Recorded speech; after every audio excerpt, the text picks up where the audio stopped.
പ്രിയന്റെ വരവിൻ ധ്വനി മുഴങ്ങും പ്രാക്കളെ പോലെ നാം പറന്നുയരും പ്രാണന്റെ പ്രിയനാം മണവാളനിൽ പ്രാപിക്കും സ്വർഗീയ മണിയറയിൽ. പ്രിയന്റെ വരവിൻ ധ്വനി മുഴങ്ങും പ്രാക്കളെ പോലെ നാം പറന്നുയരും പ്രാണന്റെ പ്രിയനാം മണവാളനിൽ പ്രാപിക്കും സ്വർഗീയ മണിയറയിൽ.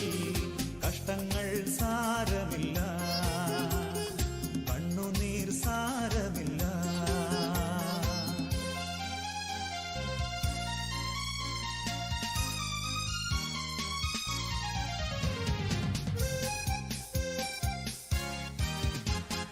യുദ്ധവും ക്ഷാമവും ഭൂകമ്പങ്ങളും യുദ്ധത്തിൻ ശ്രുതിയും കേൾക്കുന്നില്ലയോ? ഇസ്രായേലിൻ ദൈവം എഴുന്നള്ളുന്നേ, യേശുവിൻ ജനമേ ഒരുങ്ങുക നാം. യുദ്ധവും ക്ഷാമവും ഭൂകമ്പങ്ങളും യുദ്ധത്തിൻ ശ്രുതിയും കേൾക്കുന്നില്ലയോ? ഇസ്രായേലിൻ ദൈവം എഴുന്നള്ളുന്നേ, യേശുവിൻ ജനമേ ഒരുങ്ങുക നാം. കഷ്ടങ്ങൾ സാരമില്ല, കണ്ണുനീർ സാരമില്ല. നിത്യ തേജസ്സിൻ ഘനമോർത്തിടുമ്പോൾ ഞൊടി നേരത്തേക്കുള്ള കഷ്ടങ്ങൾ സാരമില്ല, കണ്ണുനീർ സാരമില്ല.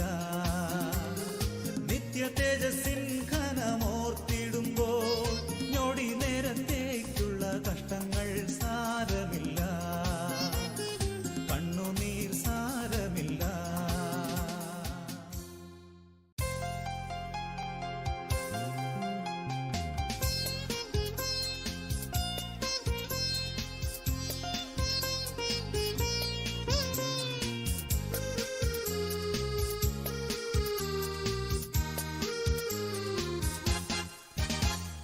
കഷ്ടങ്ങൾ സാരമില്ല, കണ്ണുനീർ സാരമില്ല.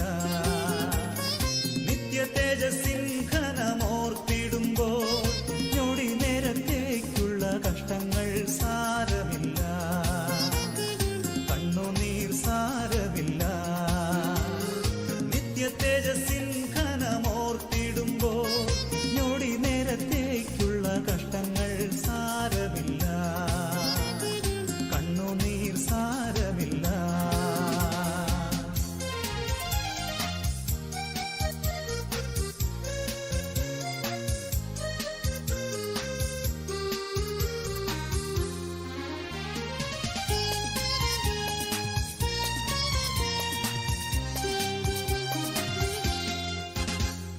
പ്രിയന്റെ വരവിൻ ധ്വനി മുഴങ്ങും പ്രാക്കളെ പോലെ നാം പറന്നുയരും പ്രാണന്റെ പ്രിയനാം മണവാളനിൽ പ്രാപിക്കും സ്വർഗീയ മണിയറയിൽ.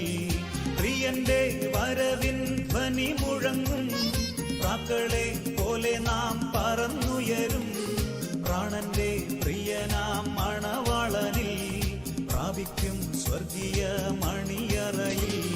കഷ്ടങ്ങൾ സാരമില്ല, കണ്ണുനീർ സാരമില്ല.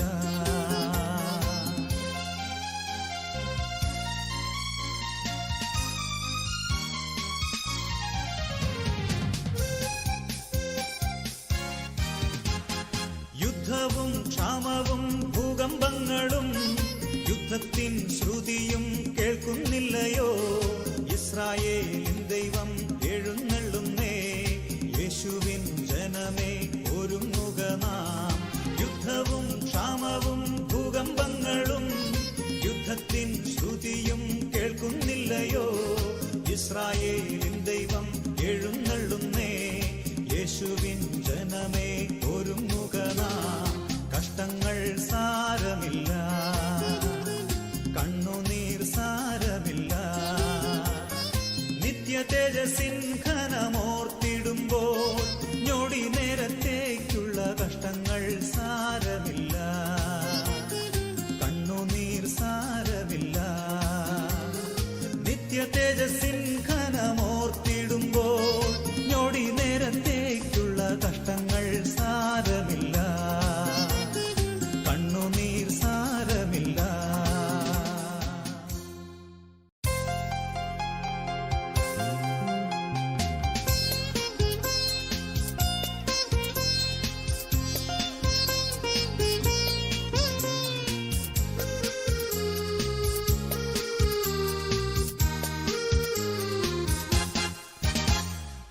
കഷ്ടങ്ങൾ സാരമില്ല, കണ്ണുനീർ സാരമില്ല.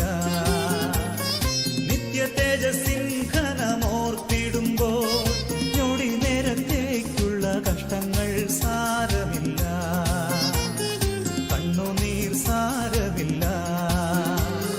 നിത്യ തേജസ്സിൻ ഘനമോർത്തിടുമ്പോൾ ഞൊടി നേരത്തേക്കുള്ള കഷ്ടങ്ങൾ സാരമില്ല, കണ്ണുനീർ സാരമില്ല.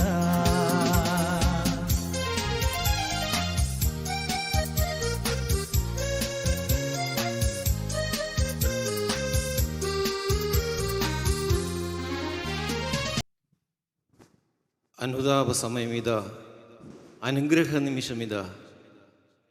പ്രാർത്ഥനയായി ഞങ്ങൾ വരുന്നു, യാചനയായി തിരുമുൻപിൽ വരുന്നു. ഞങ്ങളുടെ പ്രാർത്ഥനയെ കേൾക്കണമേ. സോങ് നമ്പർ 7, പ്രാർത്ഥനയായി ഞാൻ വരുന്നു എന്ന് തുടങ്ങുന്നു.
എൻ്റെ കഷ്ടതകൾ നീക്കിടുന്ന സ്നേഹം, എൻ്റെ ദുഃഖങ്ങൾ ഏറ്റുവാങ്ങുന്ന സ്നേഹം, ആ സ്നേഹം ആ ദിവ്യസ്നേഹമാണ് ദൈവം.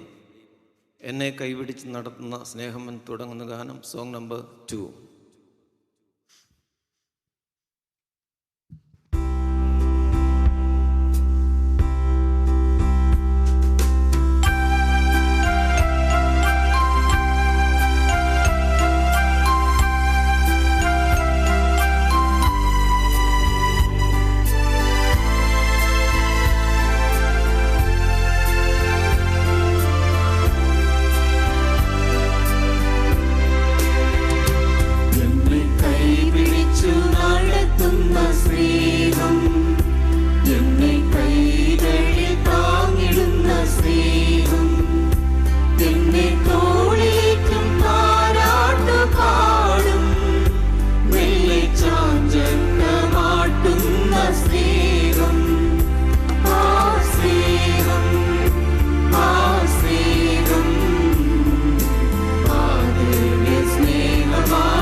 ഭൂമിയിലെ വാസം നശ്വരമാകുന്നു, സ്വർഗീയവാസമോ അത് അവർണ്ണനീയം തന്നെ.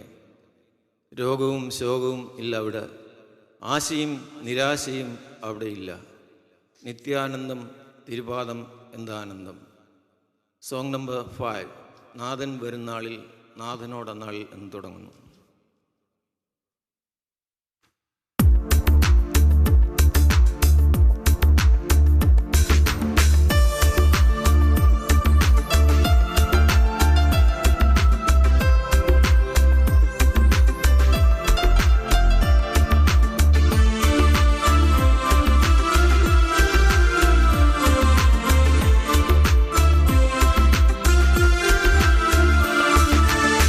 നാഥൻ വരുന്നാളിൽ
വാഴ്ത്തുമേ എൻ്റെ പ്രിയനെ ജീവകാലമെല്ലാം, ഈ മരുയാത്രയിൽ നന്ദിയോടെ ഞങ്ങൾ പാടിടുമേ. സോങ് നമ്പർ 7, അടവി തെരുക്കൾ ഇടയിൽ എന്ന് തുടങ്ങുന്നു.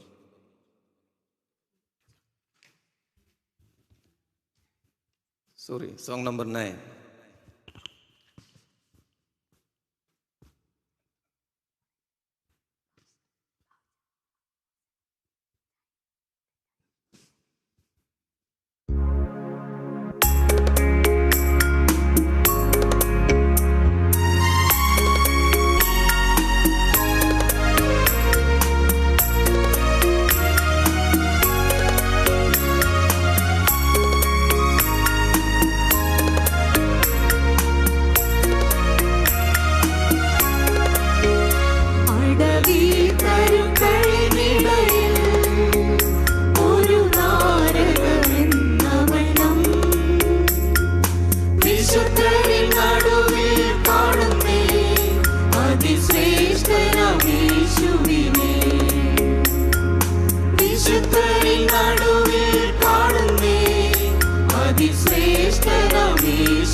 സോങ് നമ്പർ 6, പാടും ഞാൻ യേശുവിന് ജീവൻ പോവോളം നന്ദിയോടെ ഞാൻ തുടങ്ങുന്നു.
ദൈവതിരുനാമത്തിന് മാത്രം ഉണ്ടായിരിക്കട്ടെ. പലപ്പോഴും എന്നോട് തന്നെ പറയാൻ ഇഷ്ടപ്പെടുന്ന ഒരു കഥയുണ്ട്.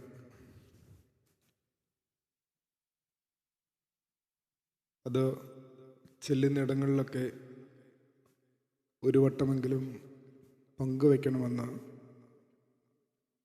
ഒരു നിർബന്ധവും എനിക്കുണ്ട്. ഒരു മനുഷ്യൻ്റെ മലകയറ്റത്തെക്കുറിച്ചുള്ള ഒരു കഥയാണ്. അയാൾ നന്നേ ചെറുപ്പമായിരിക്കുമ്പോൾ അയാളുടെ ഗ്രാമത്തിൻ്റെ അതിർത്തിയിലുള്ള ഒരു ഉയർന്ന മലയെക്കുറിച്ച് അയാൾ നന്നായി കേട്ടിട്ടുണ്ട്. എന്നാൽ അയാളുടെ പഠനകാലം അയാൾക്ക് ആ മലയൊന്ന് സന്ദർശിക്കാനുള്ള അവസരമുണ്ടായില്ല. പിന്നീട് ജോലിയുടെ തിരക്കുകൾ, പിന്നീട് കുടുംബ ജീവിതത്തിൻ്റെ തിരക്കുകൾ, ഒടുവിലൊരു മധ്യവയസ്സൊക്കെ എത്തിയപ്പോൾ അയാൾക്ക് അവിടെ വരെ പോകാനുള്ള ഒരു സാവകാശം ലഭിക്കുകയും അത്തരത്തിൽ അയാൾ അങ്ങനെ ഒരു സഞ്ചാരത്തിന് തയ്യാറെടുക്കുകയും ചെയ്യുന്നുണ്ട്.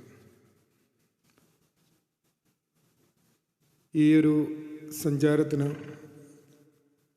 ആവശ്യമായ തയ്യാറെടുപ്പുകളൊക്കെ നടത്തിയാണ് അയാൾ വീട്ടിൽ നിന്ന് പുറപ്പെട്ടത്. ആ മലയുടെ മുകളിൽ കയറുക എന്നുള്ള ലക്ഷ്യത്തോടു കൂടി അയാൾ ആ മലയുടെ അടിവാരത്തിലെത്തി.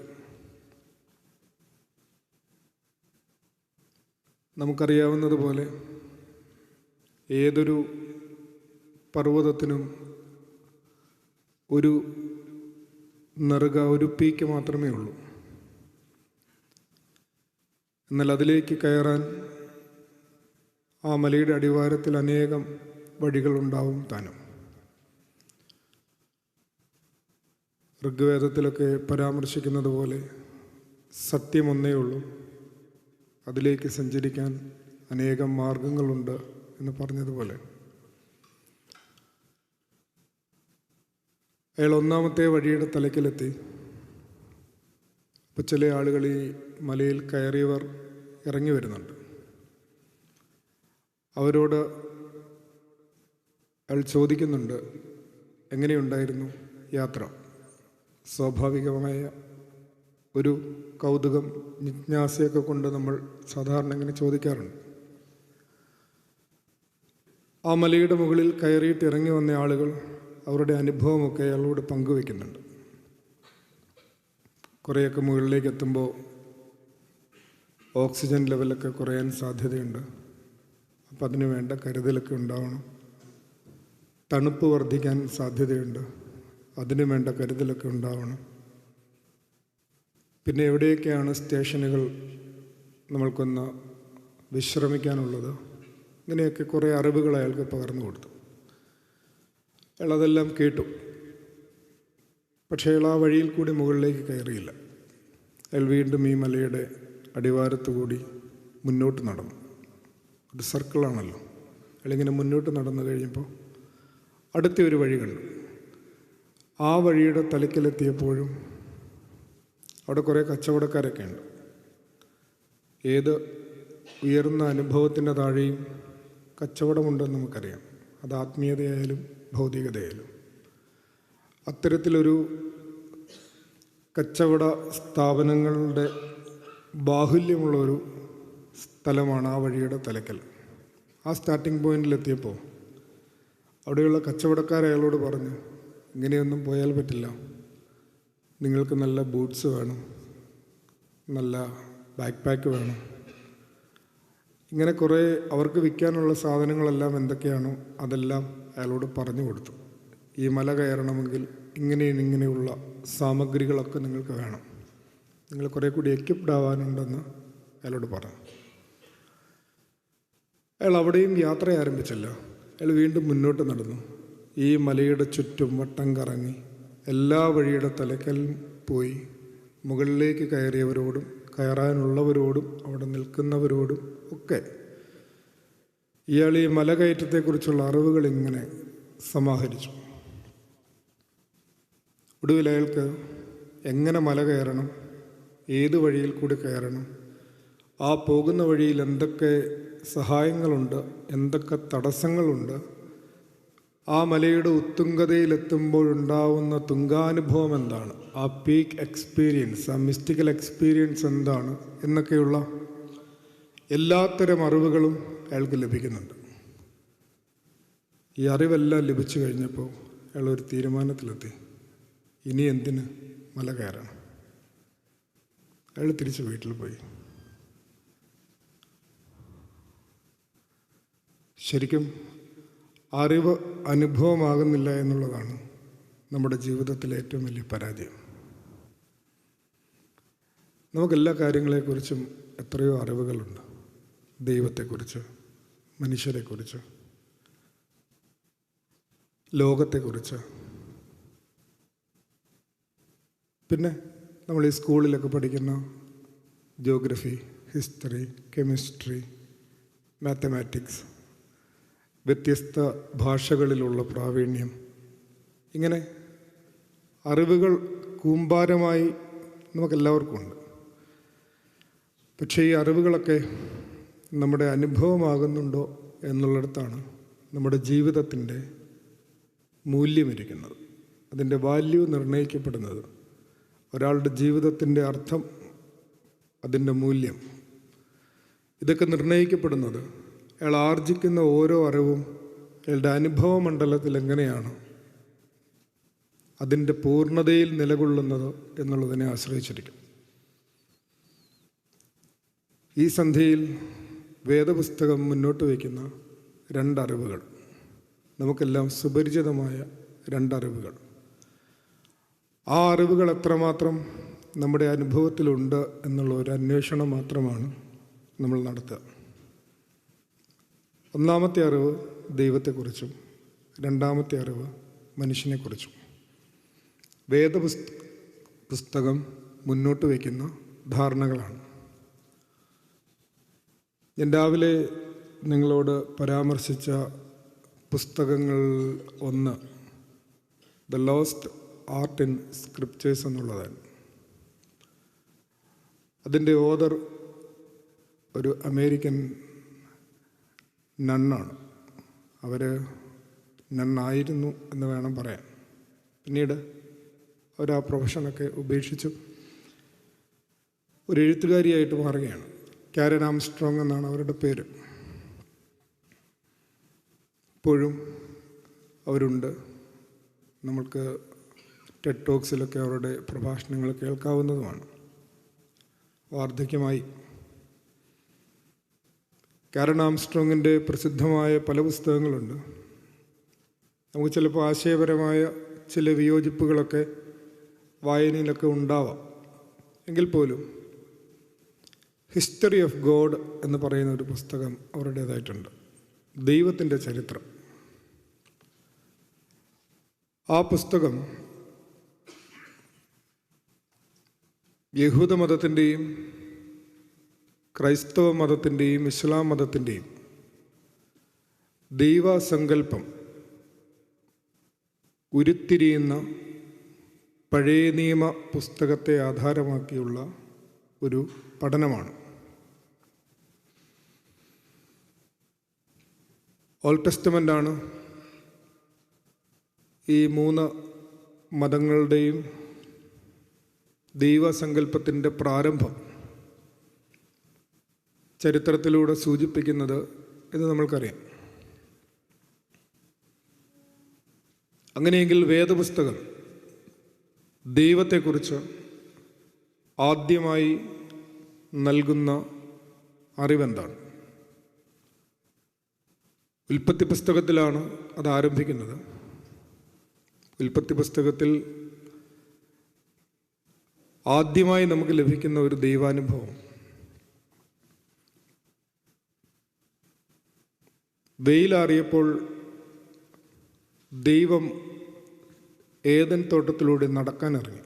ഒരു ഈവനിങ് വാക്കിന് പോവുകയാണ് ദൈവം. അപ്പോൾ മനുഷ്യനെ കാണുന്നില്ല. ആദമിനെ കാണുന്നില്ല. ആദമേ, ആദമേ, നീ എവിടെ? അയാളൊരു മരത്തിൻ്റെ മുകളിൽ പോയി ഇങ്ങനെ പാത്തിരിക്കുകയാണ്.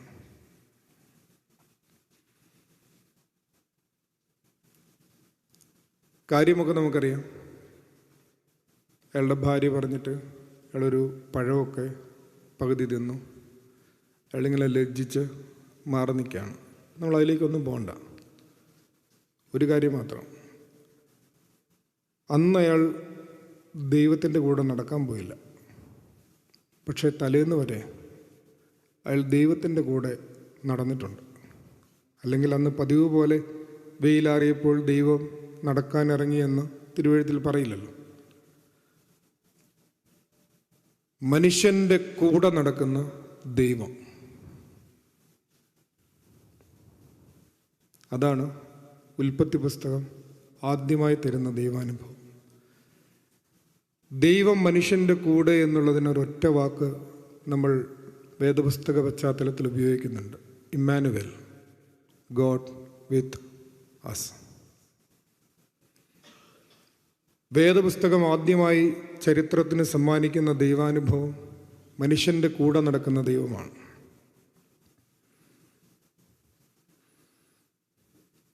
രണ്ടാമത് ഉൽപ്പത്തി പുസ്തകം 18-ാം അധ്യായത്തിൻ്റെ ആരംഭം ഇങ്ങനെയാണ്. യഹോവ മമ്രയുടെ തോപ്പിൽ അബ്രാമിന് പ്രത്യക്ഷനായി. 3 ദൈവപുരുഷന്മാർ അബ്രാമിൻ്റെ വീട്ടിൽ ചെല്ലുന്ന സംഭവമാണ് പറയുക. ഈ 3 ദൈവദൂതന്മാർ അബ്രഹാമിൻ്റെ വീട്ടിൽ ചെന്നതിനെക്കുറിച്ച് ഉള്ള ചിത്രലേഖനമാണ് ഹോളി ട്രിനിറ്റിയുടെ ഐക്കൺ എന്ന് നമ്മൾക്കറിയാം.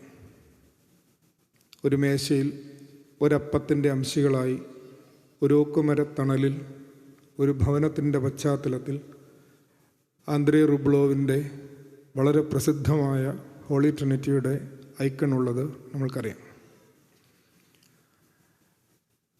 വിശുദ്ധ തൃത്വം അബ്രഹാമിൻ്റെ വീട്ടിൽ സന്നിഹിതരായി എന്നുള്ള തലത്തിലാണ് അവിടെ ഒരു ഭാഷ്യം. നമുക്കതിൻ്റെ തിയോളജിയിലേക്കൊന്നും പോകണ്ട. മനുഷ്യൻ്റെ കൂടെ ഭക്ഷണം കഴിക്കുന്ന ദൈവം. ആദ്യത്തെ ധാരണ മനുഷ്യൻ്റെ കൂടെ നടക്കുന്ന ദൈവം. രണ്ടാമത് മനുഷ്യൻ്റെ കൂടെ ഭക്ഷണം കഴിക്കുന്ന ദൈവം. എന്ത് സിമ്പിളാണല്ലേ ആള്. നമ്മളിപ്പോൾ പറയുന്ന അത്ര കോംപ്ലിക്കേറ്റഡ് ഒന്നുമല്ല ദൈവം. മനുഷ്യൻ്റെ കൂടെ നടക്കുന്നു, മനുഷ്യൻ്റെ കൂടെ ഭക്ഷണം കഴിക്കുന്നു.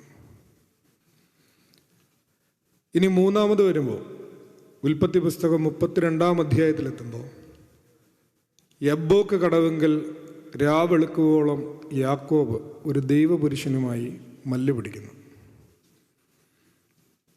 റെസ്ലിംഗ് ഗോഡാണ്. പിന്നെ കാണുക, ഗുസ്തി പിടിക്കുന്ന ദൈവമാണ്. രാവെളുക്കുവോളമുള്ള ഈ മല്ലുപിടുത്തം കഴിയുമ്പോൾ ആ ദൈവപുരുഷൻ യാക്കോബിനോട് ചോദിക്കുന്നുണ്ട്, നിന്റെ പേരെന്താണ്? അപ്പോൾ അയാൾ പറയും യാക്കോബ്. അപ്പോൾ ദൈവപുരുഷൻ അയാളോട് പറയും, ഇനി നിന്റെ പേര് യാക്കോബ് എന്നല്ല, ഇസ്രായേൽ. ഇസ്രായേൽ എന്നുള്ള വാക്കിൻ്റെ അർത്ഥം തന്നെ വൺ ഹു സ്ട്രഗിൾസ് എന്നൊക്കെ തന്നെയാണ്. അങ്ങനെ പോരാടുന്നവൻ എന്നൊക്കെയാണ് ആ വാക്കിൻ്റെ ഒരു റൂട്ട് മീനിങ്ങിലേക്കൊക്കെ പോകുമ്പോൾ നമുക്ക് കിട്ടുന്ന ഒരർത്ഥം.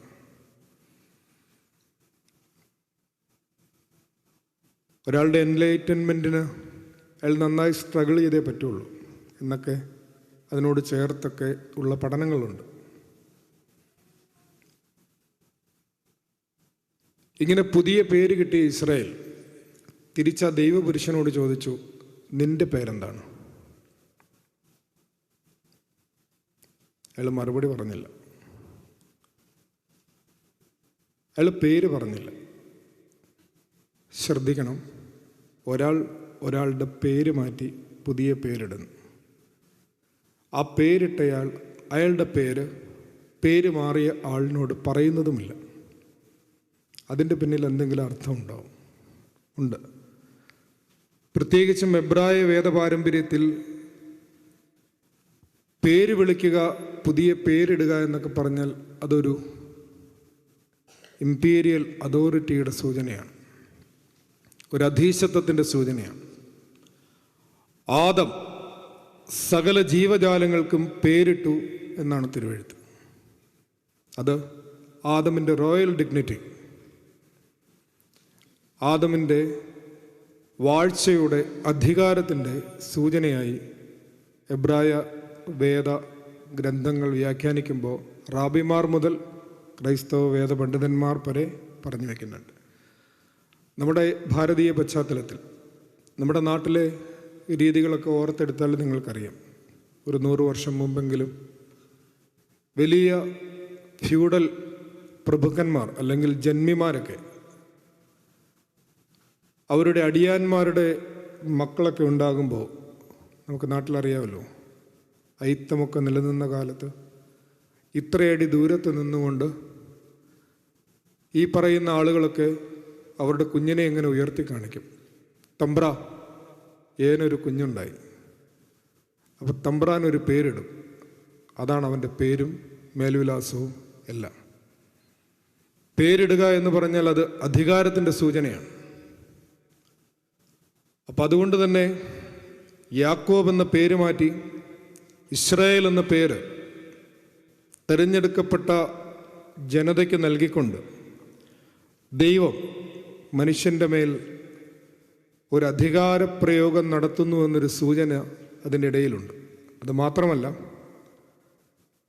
അതുവരെ കൂടെ നടക്കുകയും കൂടെ ഭക്ഷണം കഴിക്കുകയും ചെയ്തു പോന്നിരുന്ന വളരെ ലളിതസുന്ദരമായ ഒരു ദൈവസങ്കല്പത്തിൽ നിന്നത് കുറെ കൂടി സങ്കീർണമാവുകയാണ്, ഒരല്പം കോംപ്ലിക്കേറ്റഡ് ആവുന്നുണ്ട്, ട്രാൻസെൻഡൻ്റൽ ആവുന്നുണ്ട്. ദൈവം ഇമ്മാനുവേലായിരുന്ന ദൈവം പതിയെ അതീന്ദ്രിയനായി തുടങ്ങുകയാണ്. പേര് പറയാതിരിക്കുക എന്ന് പറഞ്ഞാൽ അതിൻ്റെ അർത്ഥം you are not supposed to control me. ഇത് കുറെ കൂടി എക്സ്പ്ലിസിറ്റായി പുറപ്പാട് പുസ്തകം 3-ാം അധ്യായത്തിൽ കാണാം.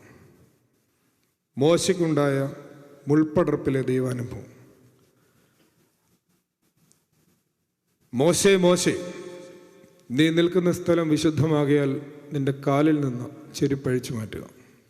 അയാൾ ആ ചെരുപ്പൊക്കെ അഴിച്ചു മാറ്റി അയാൾ ആ വിശുദ്ധ സ്ഥലത്തേക്ക് കയറി നിൽക്കുന്നു. ദൈവം അയാളോട് കാര്യങ്ങളൊക്കെ പറയുന്നു. കത്തുന്ന മുൾപ്പടർപ്പിൽ അയാളിങ്ങനെ ശബ്ദം കേൾക്കുകയാണ്. ഫറവോയുടെ അടുത്ത് പോകണം. അവിടെ ചെന്ന് കഷ്ടത അനുഭവിക്കുന്ന ഇസ്രായേൽ മക്കളെക്കുറിച്ച് പറയണം. മോശ പറയും, ഞാൻ വിക്കനാണ്, എന്നെക്കൊണ്ട് അതൊന്നും ആവതില്ല. അപ്പോൾ അയാൾക്കൊരു കൂട്ടായിട്ട് അഹറോനെയൊക്കെ സമ്മാനിക്കുന്നുണ്ട്. ഈ സംഭാഷണത്തിൻ്റെ എല്ലാം ഒടുവിൽ മോശ ദൈവത്തോട് ചോദിക്കും,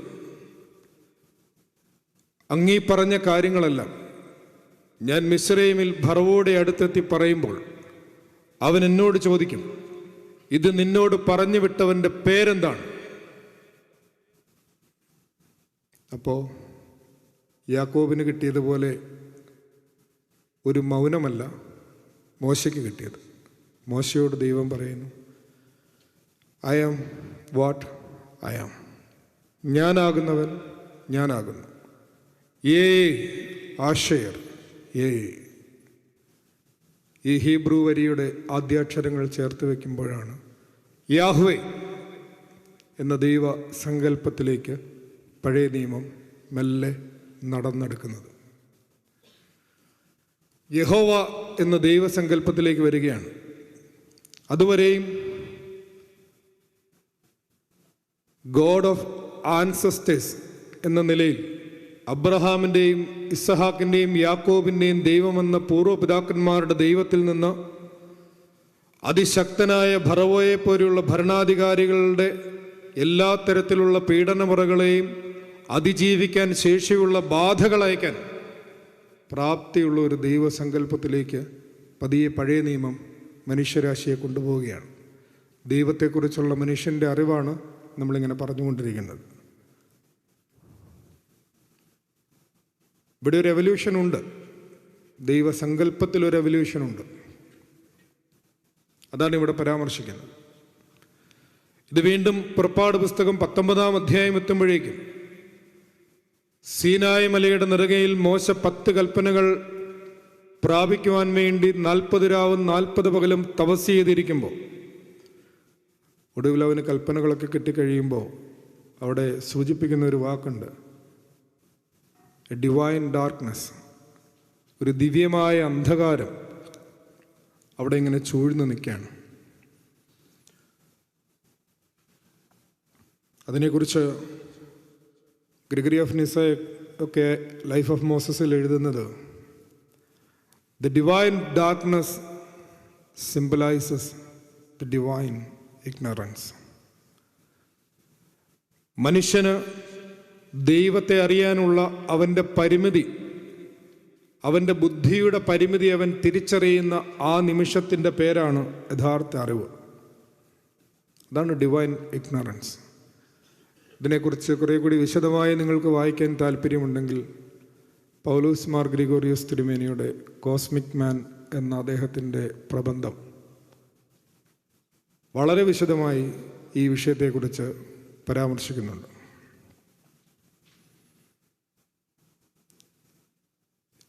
ഇവിടെ നോക്കണം, കൂടെ നടക്കുന്ന, കൂടെ ഭക്ഷണം കഴിക്കുന്ന വളരെ സിമ്പിളായൊരു ദൈവസങ്കല്പത്തിൽ നിന്ന് ഇതിങ്ങനെ കൈവിട്ടു പോയി, വല്ലാതെ അങ്ങ് ട്രാൻസെൻഡൻ്റലായി, മനുഷ്യന് പിടിച്ചാൽ കിട്ടാത്ത, അവൻ്റെ ബുദ്ധിക്ക് അപ്രാപ്യനായ ഒരു ദൈവസങ്കല്പത്തിലേക്ക് പോയി.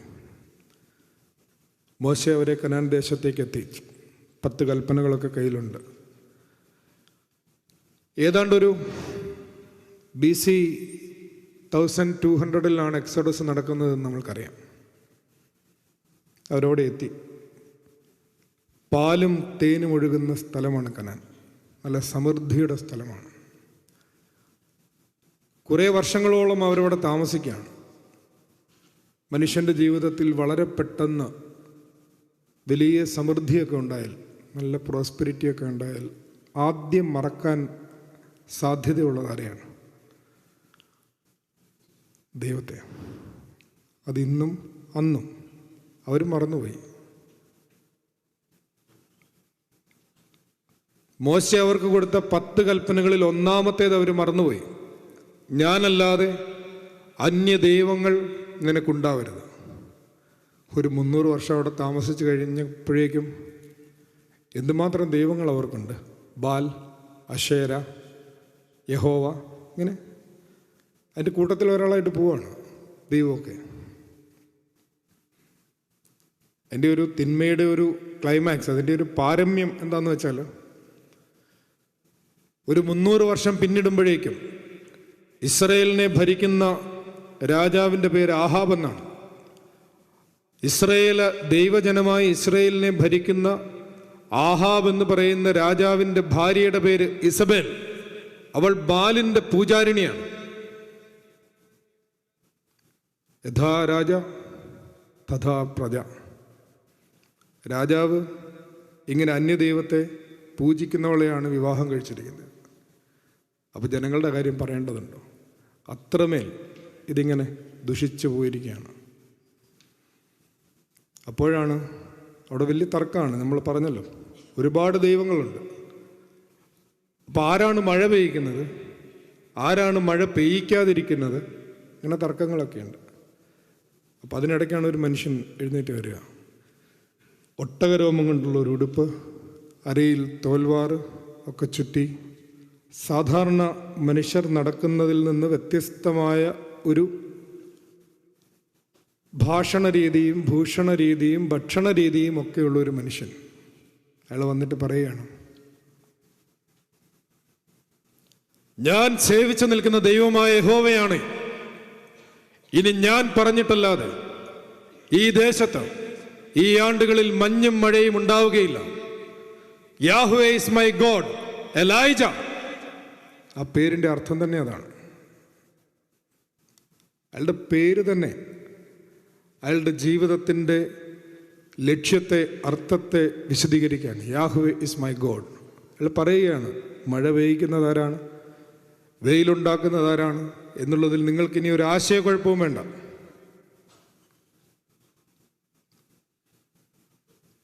അങ്ങനെ പറഞ്ഞ പോലല്ലോ, റിയാലിറ്റി ഷോ ഉണ്ട്. കർമ്മേൽ മലയുടെ നെറുകയിൽ ബാലിൻ്റെ 430 പ്രവാചകന്മാർ ഒരു വശത്ത്, ഏലിയാവ് ഒറ്റയ്ക്ക് ഇപ്പുറത്ത്. ആകാശത്ത് നിന്ന് അഗ്നി ഇറങ്ങുന്നു. ഏലിയാവിൻ്റെ ബലി സ്വീകരിക്കപ്പെടുന്നു. ബാലിൻ്റെ പ്രവാചകന്മാരെല്ലാം കൊല്ലപ്പെടുന്നു. ഇത്രയും വലിയൊരു മഹാസംഭവം ഏലിയാവിൽ കൂടി ദൈവം പ്രവർത്തിച്ചപ്പോൾ സ്വാഭാവികമായിട്ടും അയാൾക്ക് കുറച്ചും കൂടെ ഒരു എന്താ പറയുക, നമ്മുടെ നാട്ടിലൊക്കെ പറയുന്ന പോലെ ഇച്ചിരി അഹങ്കാരമൊക്കെ ആവാം അല്ലേ, ലേശം. ഇല്ലെങ്കിൽ ഇപ്പോഴത്തെ നമ്മുടെ ഒരു നാട്ടു നടപ്പനുസരിച്ച് ഒരു 5-6 ഫ്ലെക്സ് എങ്കിലും വയ്ക്കാം അല്ലേ. നമ്മൾക്ക് 10+ കിട്ടുമ്പം തന്നെ നമ്മൾ ഫ്ലെക്സ് വയ്ക്കില്ലേ. ഇവിടെ എങ്ങനെയില്ലെന്ന് തോന്നുന്നു. അപ്പോൾ അയാൾക്ക് വേണമെങ്കിൽ ഇങ്ങനെ ഇത്രയും വലിയൊരു സംഭവമൊക്കെ നടന്നതല്ലേ, അപ്പോൾ അയാളുടെ പടം കുറച്ചിങ്ങനെ അച്ചടിച്ചൊക്കെ വയ്ക്കുന്നത് ഒരു സന്തോഷമായിരിക്കാം. പക്ഷെ ഇയാൾ നേരെ തിരിഞ്ഞാണ്. ഇയാൾ നേരെ ഡിപ്രഷനിലേക്കാണ് പോയത്. ദൈവം അത്രയും വലിയൊരു കാര്യം അയാൾ കൂടി ചെയ്തപ്പോൾ അയാൾക്കത് താങ്ങാൻ പറ്റിയില്ല. ശരിക്കും അങ്ങനെയുള്ള മനുഷ്യരിലാണ് ദൈവം കൂടുതൽ പ്രവർത്തിക്കുക എന്ന് വേദ ചരിത്രം മുഴുവൻ പരിശോധിക്കുമ്പോൾ നമുക്ക് മനസ്സിലാവും. അയാൾക്കത് താങ്ങാൻ പറ്റിയില്ല. അയാൾ ആ ഒരു ചൂരച്ചെടിയുടെ ചുവട്ടിൽ പോയിരുന്നിട്ട് പറയാണ്, എൻ്റെ ദൈവമേ, ഇനി എന്നെക്കൊണ്ട് വയ്യ. ഈ തിരഞ്ഞെടുക്കപ്പെട്ട മനുഷ്യരൊക്കെ എന്തുമാത്രം വീക്കാണെന്നറിയാം. ഞാൻ സാധാരണ ഈ ഒരു കാര്യം പറയുമ്പോൾ പൊതുവെ പറയാറുള്ള ഒരു ഉദാഹരണമുണ്ട്. എൻ്റെ വല്യച്ഛൻ പറഞ്ഞത്, എൻ്റെ അച്ഛനല്ല, എൻ്റെ വല്യച്ഛൻ പറഞ്ഞ ഒരു ഉദാഹരണമുണ്ട്. അച്ഛൻ ഈ സ്കൂളിൻ്റെ ഹെഡ് മാസ്റ്ററും ഒക്കെ ആയിരുന്നു. അപ്പോൾ അച്ഛൻ പറയും, ക്ലാസ്സിൽ ഏറ്റവും ബഹളം ഉണ്ടാക്കുന്ന കുട്ടിയെ പിടിച്ച് ക്ലാസ് ലീഡറാക്കിയാൽ ബഹളം പകുതി കുറയുമെന്ന് പറയും. അപ്പോൾ എന്നിട്ട് സെമിനാരിയിലൊക്കെ പോകുമ്പോൾ ഈ ഇടവകയിലെ ഏറ്റവും നല്ല പയ്യനായതുകൊണ്ടല്ല നീ സെമിനാരി പോകണമെന്ന് പറഞ്ഞു. മനസ്സിലായല്ലോ. നിന്നേക്കാളും നല്ല കുഞ്ഞുങ്ങളൊക്കെ ഉണ്ട്, എനിക്കതിനെ അറിയായിരുന്നു. എന്നെക്കാളും വേദപുസ്തകം വായിക്കുകയും പ്രാർത്ഥിക്കുകയൊക്കെ ചെയ്യുന്ന ഒരുപാട് പിള്ളേരുണ്ടായിരുന്നു. ഞാൻ വിചാരിക്കും, പിന്നെ എന്നെ തന്നെ എന്തിനാണ്, എനിക്കാണെങ്കിൽ യാതൊരു താല്പര്യവും ഇല്ലായിരുന്നതാണ്. വഴിതെറ്റി അച്ഛനായി, ഇപ്പം മെത്രാച്ചനായി. അപ്പോൾ അങ്ങനെ നിൽക്കുന്ന ഒരു സമയത്ത് അച്ഛൻ ഇങ്ങനെ ഒരു ഉദാഹരണം പറഞ്ഞിട്ടുണ്ട്. അപ്പോൾ ഞാൻ പിന്നീട് ഇതിങ്ങനെ ആലോചിച്ച് വന്നു കഴിഞ്ഞപ്പോൾ എനിക്ക് മനസ്സിലായി, ഞങ്ങൾ ഈ അച്ഛന്മാരെയൊക്കെ, ഈ അച്ഛന്മാർക്ക് മാത്രമല്ല ഈ ദർഗയിൽ കയറാൻ പറ്റുള്ളൂ. ത്രോണോസിൽ താഴെയുള്ള പടിയിൽ കയറാൻ വൈദികർക്ക് മാത്രമേ പറ്റുള്ളൂ. അപ്പം ഞങ്ങളെ അത്രയും അങ്ങ് ചേർത്ത് വെച്ചിരിക്കുകയാണ്.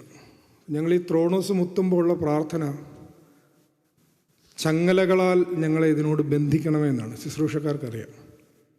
നമ്മളെ ഇങ്ങനെ ചെയിനിട്ട് അതിൽ കണക്ട് ചെയ്ത് വെച്ചിരിക്കുകയാണ്. നമ്മൾ അത്രയും വീക്ക് ആയതുകൊണ്ടാണ് അത്രയും അടുത്ത് വെച്ചിരിക്കുന്നത് കേട്ടോ. നമുക്കറിയാമല്ലോ, നമ്മുടെ വീട്ടിലൊക്കെ ആണെങ്കിലും ഒരല്പം മിടുക്ക് കുറഞ്ഞ പിള്ളേരാണെങ്കിൽ അമ്മമാർക്ക് കുറച്ചും കൂടി ഒരു കരുതൽ കാണും അല്ലേ, കുറച്ചും കൂടി ഒരു സ്നേഹ കൂടുതൽ കാണും. എന്ന് പറഞ്ഞ പോലെ നമ്മളെ ഇങ്ങനെ ചേർത്ത് അവിടെ പിടിച്ചിരിക്കുകയാണ്. ഞങ്ങളെക്കാട്ടിലും മെച്ചപ്പെട്ട ആൾക്കാരാണ് ഈ ശുശ്രൂഷ കയറുന്ന ആൾക്കാരൊക്കെ. കാരണം അവരവിടെ കയറാൻ പറ്റത്തില്ല, അത്ര എടുക്കാൻ പറ്റത്തില്ല. അതിലും മെച്ചപ്പെട്ട ആൾക്കാരാണ് ഗായക സംഘത്തിലൊക്കെ ഉള്ളത് കേട്ടോ. കുറച്ചും കൂടെ മെച്ചപ്പെട്ട ആൾക്കാരാണ് ഈ താഴെ ഇരിക്കുന്നത്. ഏറ്റവും മെച്ചപ്പെട്ട ആൾക്കാരാണ് ബേസ്മെൻറ്റിലിരിക്കുന്നത്. അങ്ങനെ വിചാരിക്കില്ല കേട്ടോ, ഇവിടെ കസേര ഇല്ലാത്തതുകൊണ്ടാണ്. നമ്മുടെ നാട്ടിലൊക്കെ പറയുന്ന മാതിരി ഈ പുറത്തൊക്കെ നിൽക്കുന്ന ആൾക്കാരുണ്ട്. കുർബാനയൊക്കെ നടക്കുന്ന സമയത്ത് ഓഫീസിലിരിക്കുക, പുറത്തിരിക്കുക. വളരെ മെച്ചപ്പെട്ട ആൾക്കാരാണ്. അതുകൊണ്ടാണ്. അപ്പം നമ്മൾ ഇത്രയും പാപികളായ മനുഷ്യരായതുകൊണ്ട് ഇങ്ങനെ ചേർത്ത് വെച്ചിരിക്കുകയാണ്. അപ്പോൾ നമ്മുടെ വിഷയത്തിലേക്ക് വരാം. ഏലിയാവ് ഡിപ്രഷനുള്ള മനുഷ്യനായിരുന്നു. മോശ അഹങ്കരിച്ച മനുഷ്യനാണ് ഒരു സന്ദർഭത്തിൽ. ദാവീദ് മോഹത്തിൽ വീണുപോയ മനുഷ്യനാണ്. ശീമോൻ പത്രോസ് എത്ര വട്ടം തള്ളിപ്പറഞ്ഞ ആളാണ്. പക്ഷേ ഇവരിൽ കൂടിയൊക്കെയാണ് ദൈവം വലിയ കാര്യങ്ങൾ വേദപുസ്തക ചരിത്രത്തിൽ പ്രവർത്തിച്ചിട്ടുള്ളത്. അപ്പോൾ ഇത്രയും വീക്കായിട്ടുള്ള മനുഷ്യരാണ്. അപ്പോൾ അയാളിങ്ങനെ ഡിപ്രഷനിലിരിക്കുമ്പോഴാണ് യഹോവയുടെ ദൂതൻ അയാളുടെ തോളിൽ തട്ടി. എന്നിട്ട് അയാളോട് പറയും, ഈ അപ്പം കഴിക്കുക, ഇനി നിനക്ക് ഒരുപാട് ദൂരം യാത്ര ചെയ്യാനുണ്ട്. കഴിച്ച ഒരപ്പത്തിൻ്റെ ബലത്തിൽ 40 രാവും 40 പകലും ദൈവത്തിൻ്റെ പർവ്വതമായ ഹോറേബോളം അയാൾ നടന്നു. അവിടെ ചെന്നിട്ട് അയാൾ ഇങ്ങനെ കാത്തിരിക്കുകയാണ്. തൻ്റെ മഹാനായ പൂർവികൻ മോശയ്ക്കുണ്ടായതുപോലെ ഒരു ദൈവാനുഭവം എനിക്കും കിട്ടും. മോശയ്ക്ക് ആ സീനായി മലയുടെ നെറുകയിൽ 10 കൽപ്പനകൾ കിട്ടുമ്പോൾ വലിയൊരു സ്ഫോടനം, പുകയാവി, തീയ്, കൊടുങ്കാറ്റ്, എ ഡിവാസ്റ്റേറ്റിംഗ് എക്സ്പീരിയൻസ് ഓഫ് ഗോഡാണ്. നമ്മൾക്കറിയാം. അയാൾ അങ്ങനെ പ്രതീക്ഷിച്ചിരിക്കുകയാണ്. ഇങ്ങനെ ഒരു വലിയ സംഭവബഹുലമായ ഒരു ദൈവാനുഭവം എനിക്കുമുണ്ടാകും എന്ന് പ്രതീക്ഷിച്ചിരിക്കുമ്പോഴാണ് ഒരു കാറ്റടിക്കുന്നത്. അതിൽ ദൈവമില്ല. ഒരു തീ, അതിലും ദൈവമില്ല. ഭൂകമ്പം, അതിലും ദൈവമില്ല. പിന്നെ ഒരു മൃദുസ്വരം. ദ സ്പിരിച്വാലിറ്റി ഓഫ് സൈലൻസ്, അതിവിടെയാണ് ആരംഭിക്കുന്നത്. ഇനി ഞാൻ പറയുന്നത് ശ്രദ്ധയോടെ കേൾക്കണം. കൂടെ നടന്ന് കൂടെ ഭക്ഷണം കഴിച്ച ദൈവം, വളരെ കോംപ്ലിക്കേറ്റഡായി ട്രാൻസെൻഡൻ്റലായി നമ്മളുടെ ബുദ്ധിക്ക് അപ്രാപ്യനായി നിൽക്കുന്ന ഒരു ദൈവം, ആ ദൈവത്തെ ബുദ്ധി കൊണ്ട് നമുക്ക് മനസ്സിലാക്കാൻ പറ്റില്ല എങ്കിലും ഹൃദയം കൊണ്ട് നമുക്ക് എക്സ്പീരിയൻസ് ചെയ്യാൻ പറ്റും. ഹൃദയം കൊണ്ട് ആ ദൈവത്തെ എക്സ്പീരിയൻസ് ചെയ്യാൻ പറ്റുന്നതിൻ്റെ ഒന്നാമത്തെ വഴിയാണ് സൈലൻസ്, മൗനം. മിണ്ടാതെ ഇരുന്ന് ദൈവമാരെന്നറിഞ്ഞുകൊള്ളു. Be still and know that I am God. ഇവിടെയാണ് ഈസ്റ്റേൺ ട്രഡീഷനിൽ സൈലൻസിൻ്റെ ഇമ്പോർട്ടൻസ് വരുന്നത്. സൈലൻസ് എന്ന് പറഞ്ഞാൽ മനുഷ്യരോട് മിണ്ടാതിരിക്കലല്ല, പിന്നെയോ silence is the conversation with God. ദൈവത്തോടുള്ള സംഭാഷണമാണ്. അതാണ് ഈ കുറിയിലായിസോൻ പോലെയുള്ള ജീസസ് പ്രേയറിൻ്റെ ഒക്കെ ഒരു എവല്യൂഷൻ. അതിൻ്റെ ഹിസ്റ്റോറിക്കൽ സ്റ്റാർട്ടിംഗ് പോയിൻ്റ് ഇതാണ്. ഇങ്ങനെ എപ്പോഴും ദൈവത്തെ ഓർത്തുകൊണ്ടിരിക്കുക, പ്രസൻസ് ഓഫ് ഗോഡ് ഇങ്ങനെ എപ്പോഴും മനസ്സിലുണ്ടായിരിക്കുക. ദൈവമേ ദൈവമേ ദൈവമേ, Lord have Mercy upon us, ഇങ്ങനെ എപ്പോഴും ഓർത്തുകൊണ്ടിരിക്കുക. ഇത് കഴിഞ്ഞൊരു 100 വർഷം കൂടെ പുറകോട്ട് പോവാണ്. BC ആണ്. 9th century കഴിഞ്ഞു. ഒരു 8th centuryയിൽ, BC 8th century മുതൽ ഒരു 2nd century വരെ ഒരു ആക്സിൽ ഏജ് എന്നാണ് പൊതുവെ പറയുന്നത്. കാരണം മോഡേൺ എൻലൈറ്റൻമെൻറ്റ് പോലെ തന്നെ 18th centuryയിൽ നമ്മൾക്കറിയാവുന്നതുപോലെ, നമ്മൾ ഇന്നലെയോ മിനിയാന്നോ പറഞ്ഞതുപോലെ, ഡാർവിൻ്റെയും ഫ്രോയിഡിൻ്റെയും മാർക്സിൻ്റെയും ഒക്കെ ആ ഒരു വലിയ മൗലികമായ ചിന്താ പദ്ധതികൾ കൊണ്ട് ഈ ലോകത്തിലുണ്ടായ വലിയൊരു പ്രബുദ്ധതയുണ്ട്. അതുപോലെ തന്നെ ക്രിസ്തുവിന് മുമ്പ് BC 800 മുതൽ 200 വരെയുള്ള കാലത്ത് വലിയൊരു നവോത്ഥാനം സംഭവിച്ചിട്ടുണ്ട് ലോകത്തിൻ്റെ വിവിധ ഭാഗങ്ങളിൽ. അതിലൊന്ന്, ഇന്ത്യയിൽ ബുദ്ധൻ്റെ കാലം, മഹാവീരൻ്റെ കാലം, ബുദ്ധ ജൈന മതങ്ങളൊക്കെ രൂപപ്പെടുന്ന ഒരു കാലമാണ്. BC 6ാം നൂറ്റാണ്ട് 5ാം നൂറ്റാണ്ട്. ചൈനയിൽ കൺഫ്യൂഷ്യസിൻ്റെയും ലാവോത്സുവിൻ്റെയും ഒക്കെ താവോയിസമൊക്കെ നന്നായി ഡെവലപ്പ് ചെയ്യുന്ന ഒരു കാലമാണ്.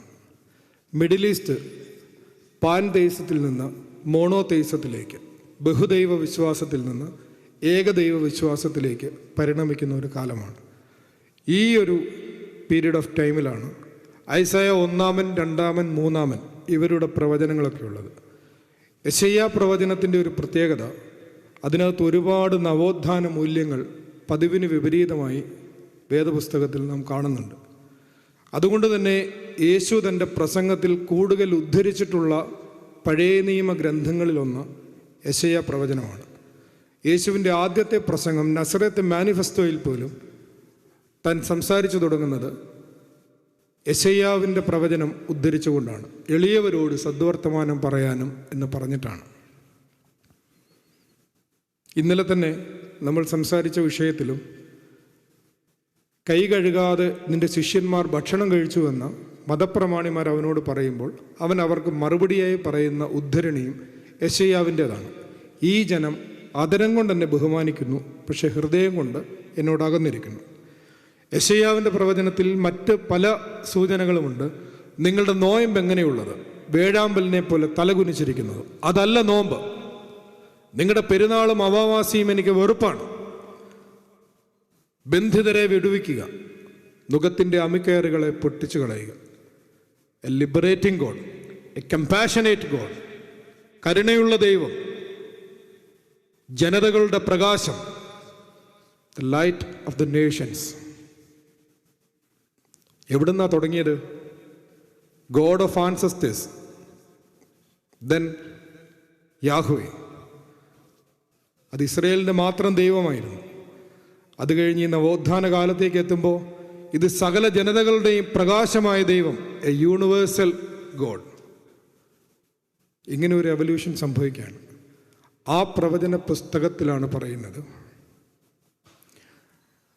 6-ാം അധ്യായത്തിൽ, ഊസിയ രാജാവ് മരിച്ച ആണ്ടിൽ ഉയർന്നും പൊങ്ങിയുമുള്ള സിംഹാസനത്തിൽ സൈന്യങ്ങളുടെ ദൈവമായ യഹോവ ഇരിക്കുന്നത് ഞാൻ കണ്ടു.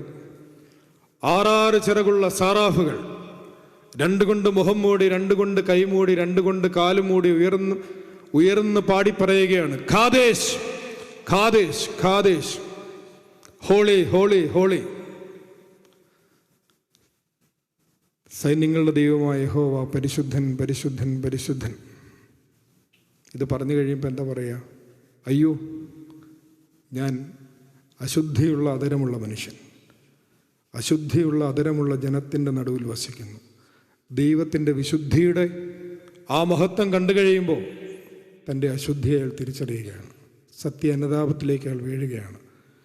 വീണ്ടും ഞാൻ പറയുന്നു, വീണ്ടും പറയുന്നു, ബുദ്ധി കൊണ്ട് അറിയാൻ പറ്റാത്ത ദൈവത്തെ ഹൃദയം കൊണ്ടറിയാനുള്ള ഒന്നാമത്തെ മാർഗം മൗനമാണെങ്കിൽ 2ാമത്തെ മാർഗം വിശുദ്ധിയാണ്. ഹൃദയശുദ്ധിയുള്ളവർ ഭാഗ്യവാന്മാർ, അവർ ദൈവത്തെ കാണും. അതുകൊണ്ടാണ് പ്യൂരിഫിക്കേഷൻ ഓഫ് ഹാർട്ട് എന്ന് പറയുന്ന ആ ആശയം നമ്മളുടെ വേദശാസ്ത്രത്തിൽ വളരെ പ്രബലമായി നിൽക്കുന്നത്. 3ാമത്, ബുദ്ധി കൊണ്ടറിയാൻ പറ്റാത്ത ദൈവത്തെ ഹൃദയം കൊണ്ട് എക്സ്പീരിയൻസ് ചെയ്യാനുള്ള 3ാമത്തെ മാർഗം കരുണയുള്ളവരായിരിക്കുക. കരുണയുള്ളവർ ഭാഗ്യവാന്മാർ, അവരുടെ മേൽ കരുണയുണ്ടാവും. ഇതെല്ലാം യേശു തൻ്റെ ബിയാറ്റിറ്റ്യൂഡ്സിൽ ശിഷ്യന്മാരോട് പറഞ്ഞിട്ടുള്ളതാണ്. ഒടുവിൽ യെശയ്യാവിൻ്റെ പ്രവചനത്തിൽ നമ്മൾ വായിക്കുന്നുണ്ട്, കന്യക ഗർഭം ധരിച്ചൊരു മകനെ പ്രസവിക്കും. അവൻ്റെ പേരെന്താണ്? ഇമ്മാനുവേൽ. ഈ വാക്ക് നമ്മൾ ഈ പ്രഭാഷണം ആരംഭിച്ചപ്പോൾ പറഞ്ഞിരുന്നു. വേദപുസ്തകം ഈ ചരിത്ര ലോകത്തിൽ ആദ്യമായി സമ്മാനിച്ച ദൈവാനുഭവം ഇമ്മാനുവേൽ, മനുഷ്യൻ്റെ കൂടെ നടക്കുന്ന ദൈവം. ഒരു സൈക്കിൾ പൂർത്തിയായി. മനുഷ്യൻ്റെ കൂടെ നടക്കുന്ന ദൈവം. യോഹന്നാൻ്റെ സുവിശേഷത്തിൽ നമ്മൾ വായിക്കും, വചനം ജഡമായി തീർന്നു, അത് മനുഷ്യരുടെ ഇടയിൽ പാർത്തു. അവൻ നമ്മുടെ കൂടെ നടന്നു, നമ്മുടെ കൂടെ ഭക്ഷണം കഴിച്ചു, മനുഷ്യൻ്റെ കൂടെ കരഞ്ഞു, മനുഷ്യൻ്റെ കൂടെ ചിരിച്ചു. ലാഫിംഗ് ക്രൈസ്റ്റിൻ്റെ പടം നമുക്കധികം പരിചയമില്ലല്ലോ. എനിക്ക് അടുത്തിടയ്ക്ക് ഒരു കപ്പൂച്ചൻ അച്ഛൻ എനിക്ക് അങ്ങനെ ഒരു പടം തന്നു. ഞാനതെൻ്റെ അരമനയിലെ ഓഫീസിൻ്റെ ഞാനിരിക്കുന്നതിൻ്റെ നേരെ ഓപ്പോസിറ്റ് ഇങ്ങനെ വെച്ചിട്ടുണ്ട്. അവിടെ 3 പടങ്ങളായിരുന്നു ഉണ്ടായിരുന്നത്. ഒന്ന് പൗലോസ് തിദിയൻ ബാവയുടെയും യുവാനിസ് തിരുമേനിയും ബർണബാസ് തിരുമേനിയും കൂടെ ഒരുമിച്ചിരിക്കുന്ന പടങ്ങൾ. ഇത് 3 ചെറിയ പടങ്ങളായിരുന്നു. അതിൻ്റെ മുകളിലേക്ക് കൊണ്ടുവച്ചിട്ടുണ്ട് ലാഫിംഗ് ക്രൈസ്റ്റ്. എന്തിനാന്ന് വിചാരിച്ചാൽ വലിയ ടെൻഷൻ പിടിച്ച കാര്യങ്ങളൊക്കെ ആയിട്ട് ഏതെങ്കിലും പള്ളിക്കാർ വരുവാണെങ്കിൽ തിരിഞ്ഞു നോക്കാൻ പറയാൻ വേണ്ടിയിട്ടാണ്. കർത്താവ് ചിരിച്ചുകൊണ്ടിരിക്കുകയാണ്. നമ്മുടെ കൂടെ ചിരിക്കുന്ന, നമ്മുടെ കൂടെ കരയുന്ന, നമ്മുടെ കൂടെ ഭക്ഷണം കഴിച്ച ഒരു ദൈവം. ഇതാണ് വേദപുസ്തകം നമുക്ക് സമ്മാനിക്കുന്ന ദൈവാനുഭവം, ദൈവത്തെക്കുറിച്ചുള്ള അറിവ്. ഈ അറിവ് നമുക്ക് അനുഭവമായിട്ടുണ്ടോ? നമ്മുടെ കൂടെ അവനുണ്ടോ? അത് ഓരോരുത്തരും കണ്ടെത്തേണ്ട ഉത്തരമാണ്. എനിക്കത് പറയാൻ പറ്റില്ലല്ലോ. ഇനി മനുഷ്യനെക്കുറിച്ചുള്ള അറിവ് എന്താണ്? അതുകൂടി പറഞ്ഞ് നമുക്ക് അവസാനിപ്പിക്കാം. ദൈവത്തെക്കുറിച്ചുള്ള ധാരണ, കൂടെ നടക്കുന്ന ദൈവമാണ്. നമ്മൾ അവൻ്റെ കൂടെ നടക്കുന്നുണ്ടോ എന്നുള്ളതാണ് അതിൻ്റെ സെക്കൻഡ് പാർട്ട്. അത് നമ്മൾ ചിന്തിച്ചെടുക്കുക. മനുഷ്യനെക്കുറിച്ച് വേദപുസ്തകം മുന്നോട്ട് വയ്ക്കുന്ന അറിവ്.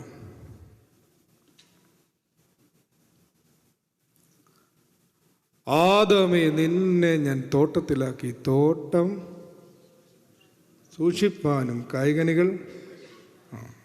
ഇങ്ങനൊരു പാട്ടുണ്ടല്ലോ അല്ലേ? ആദമിനെ ദൈവം ഏദൻ തോട്ടത്തിലാക്കിയത് തോട്ടം സൂക്ഷിപ്പാനായിട്ടാണ്. സ്റ്റുവർഡ്ഷിപ്പാണ്, കാര്യവിചാരകത്വം, ഓണർഷിപ്പല്ല. ടു ടിൽ ആൻഡ് കീപ്പ് എന്നാണ് പറഞ്ഞു വച്ചിരിക്കുന്നത്. ആദം തെറ്റ് ചെയ്ത് കഴിഞ്ഞ് അയാൾക്കുണ്ടാകുന്ന ആദ്യത്തെ മകൻ്റെ പേര് കയീൻ എന്നാണ്. കയീൻ എന്ന വാക്കിൻ്റെ അർത്ഥം മിലാനിലെ ബിഷപ്പായിരുന്ന സെയിൻറ്റ് ആംബ്രോസ് കൊടുത്തിരിക്കുന്നത് ഓണർഷിപ്പ് എന്നാണ്. ആ വേർഡിൻ്റെ മീനിങ്. സ്റ്റുവർഡ്ഷിപ്പിൽ നിന്ന് ഓണർഷിപ്പിലേക്കുള്ള ഒരു ഡീഗ്രഡേഷനെ കുറിച്ചാണ് ഉൽപ്പത്തി പുസ്തകത്തിൻ്റെ ഒന്നാമത്തെ കഥ തന്നെ പറയുന്നത്. എല്ലാം ദൈവത്തിൻ്റേത് എന്നുള്ള വിവേകത്തിൽ നിന്ന് എൻ്റേത് എന്നുള്ള അവിവേകത്തിലേക്ക് മനുഷ്യൻ എപ്പോഴാണോ വീണുപോയത്, അപ്പോഴാണ് അവന് സഹോദരനോട് അസൂയയുണ്ടായത്, സഹോദരനോട് വഴക്കുണ്ടായത്, സഹോദരൻ്റെ കൊലപാതകം വരെ സംഭവിക്കുന്നത് ഈ ഒരു പൊസസീവ്നെസ്സിൽ നിന്നാണ്. എൻ്റേത് എന്നുള്ള തെറ്റിദ്ധാരണയിൽ നിന്നാണ്. ഇത് ഉൽപ്പത്തി പുസ്തകത്തിൻ്റെ ഒന്നാം പാഠം മാത്രമല്ല പറയുന്നത്. വേദപുസ്തകം മുഴുവൻ ഇത് തന്നെയാണ്. പഴയ നിയമവും പുതിയ നിയമവും പറയാൻ ശ്രമിക്കുന്നത് we should have A spirit of non possessiveness എന്നുള്ളതാണ്. റഷ്യൻ ഓർത്തഡോക്സ് സഭയിൽ ലെനിൻ്റെ വിപ്ലവത്തിന് ശേഷമുണ്ടായ വലിയൊരു റിനേസൻസ് ഉണ്ട്. അതുവരെ റാസ്പുട്ടിനെ പോലെയുള്ള സന്യാസിമാരൊക്കെ അധികാരത്തിൻ്റെ ഇടനാഴികളിൽ സഞ്ചരിക്കുകയും മതവും രാഷ്ട്രീയവും തമ്മിലൊരു നല്ല അവിഹിത ബന്ധമുണ്ടായിരുന്ന ഒരു സഭയാണതെന്ന് നമുക്കറിയാം, സാർ ചക്രവർത്തിമാരുടെ കാലമൊക്കെ. പിന്നീടുണ്ടായ വലിയൊരു റിനേസൻസ്, നവോത്ഥാനം, അതിനെക്കുറിച്ച് പരാമർശിക്കുന്ന ഒരു പുസ്തകമുണ്ട്. Wrestling with the mind of the fathers എന്നാണ് ആ പുസ്തകത്തിൻ്റെ ടൈറ്റിൽ. അതിലിങ്ങനെ പറയും, 5 തലങ്ങളിലാണ് റിനേസൻസ് സംഭവിച്ചത്. അതിലേറ്റവും പ്രധാനപ്പെട്ട ഒന്ന് the regain the spirit of non possessiveness എന്നുള്ളതാണ്. നിരുടമസ്ഥതാബോധം എന്ന് നല്ല മലയാളത്തിൽ പറയാം. ഉടമസ്ഥതാബോധമില്ലാതെ ഇരിക്കുക, സ്റ്റുവാർഡായിരിക്കുക, നല്ലൊരു വാച്ച്ഫുൾ ഗാർഡിയനായിരിക്കുക എല്ലാത്തിനും, നമുക്കുള്ള എല്ലാത്തിൻ്റെയും. കാരണം ആത്യന്തികമായി നമ്മളിതെല്ലാം വിട്ടു പോകേണ്ടതാണ്. നമ്മൾ എവിടെയായിരുന്നാലും എന്തായിരുന്നാലും നമുക്കുള്ളത് എന്തായിരുന്നാലും അത് മെറ്റീരിയലായിക്കോട്ടെ, അല്ലെങ്കിൽ ആലങ്കാരികമായി അലിഗോറിക്കലായിക്കോട്ടെ, സ്ഥാനങ്ങളായിക്കോട്ടെ, എല്ലാം എൻഡ് ഓഫ് ദി ഡേ നമ്മൾ വിട്ടു പോകണം. അപ്പോൾ ഒരു കൃത്യമായ ഒരു അകലം ഇതിനോടെല്ലാം സൂക്ഷിക്കാൻ നമുക്ക് പറ്റണം. വല്ലാതെ അങ്ങ് അറ്റാച്ച്ഡ് ആയാലും പ്രശ്നമാണ്. ഈ ഭഗവത്ഗീതയിൽ ഒരു ശ്ലോകമുണ്ട്, അതിനെക്കുറിച്ച് പറയുന്നത് മഹാത്മാഗാന്ധി തൻ്റെ ജീവിതത്തിൻ്റെ അവസാന കാലത്ത് ഈ ശ്ലോകം എല്ലാ ദിവസവും സന്ധ്യാവന്ദനത്തോട് ചേർത്ത് ചൊല്ലുമായിരുന്നു എന്ന് പറയാം. ആ ശ്ലോകത്തിൻ്റെ അർത്ഥം ഇങ്ങനെയാണ്: അജ്ഞതയിൽ നിന്നാണ് അഹന്തയുണ്ടാവുന്നത്, അഹന്തയിൽ നിന്നാണ് കാമമുണ്ടാവുന്നത്. കാമത്തിൽ നിന്നാണ് സംഘമുണ്ടാവുന്നത്. സംഘത്തിൽ നിന്നാണ് ദുഃഖവും കോപവും ഉണ്ടാവുന്നത്. Ignorance create pride. അജ്ഞത അഹന്ത ഉണ്ടാക്കും. വാട്ട് ടൈപ്പ് ഓഫ് ഇഗ്നറൻസ് എന്ന് ചോദിക്കും. നല്ല സംസ്കൃത ഭാഷയിൽ പറഞ്ഞാൽ ആത്മസ്വരൂപ വിസ്മൃതി. ആത്മസ്വരൂപ, എൻ്റെ ആത്മാവിൻ്റെ സ്വരൂപം എന്താണെന്നുള്ള മറവി. വളരെ ലളിതമായി പറഞ്ഞാൽ, നമ്മളിപ്പോൾ സന്ധ്യയ്ക്ക് ധൂപം അർപ്പിച്ച സമയത്ത് ത്രോണോസിൽ ധൂപം അർപ്പിച്ചു. എന്തിനാണ്? ദൈവത്തിൻ്റെ ത്രോണായതുകൊണ്ട്, ത്രോണോസ് ആയതുകൊണ്ട്, സിംഹാസനമായതുകൊണ്ട്, ക്രിസ്തുവിൻ്റെ ബലിപീഠമായതുകൊണ്ട്, ക്രിസ്തുവിൻ്റെ കബറിടമായതുകൊണ്ട്. 3 കാരണങ്ങളുണ്ട്. അത് കഴിഞ്ഞ് നമ്മൾ ആ ഏവൻഗേലിയൻ മേശയിൽ നോക്കി ധൂപം അർപ്പിക്കും, ലിവിങ് ഗോസ്പൽ അവിടെ ഇരിക്കുന്നത് കൊണ്ട്. അത് കഴിഞ്ഞ് നമ്മളെ ഓരോരുത്തരെയും നോക്കി ഇങ്ങനെ ധൂപം വീശും. എന്തിനാ? നമ്മൾ പകലോ മറ്റത്തെ ആയതുകൊണ്ടാണോ? അല്ല, ഇമേജ് ഓഫ് ഗോഡ് ആയതുകൊണ്ടാണ്. God created man in his image and likeness. അതാണ് നമ്മുടെ ആത്മസ്വരൂപം. God created man in his image and likeness എന്നുള്ള വരി പിന്നീട് ഈ 15-ാം നൂറ്റാണ്ടൊക്കെ കഴിഞ്ഞപ്പോൾ ഹേഗലിനെ കേട്ടിട്ടുണ്ടാവുമല്ലോ, കാൾ മാർക്സിൻ്റെ ഗുരുവായിരുന്നു. അയാളൊരു ചെറിയ ട്വിസ്റ്റ് വരുത്തി ആ വരിക്കകത്ത്. Man created God in his image and likeness എന്നാക്കി. അന്നോട്ട് ഇന്നയോളം ഒരു ആന്ത്രോപ്പോമോർഫിക് ഗോഡ് കോൺസെപ്റ്റ് നമുക്കുണ്ട്. നമ്മൾ ഉണ്ടാക്കിയൊരു ദൈവസങ്കല്പം നമുക്കുണ്ട്.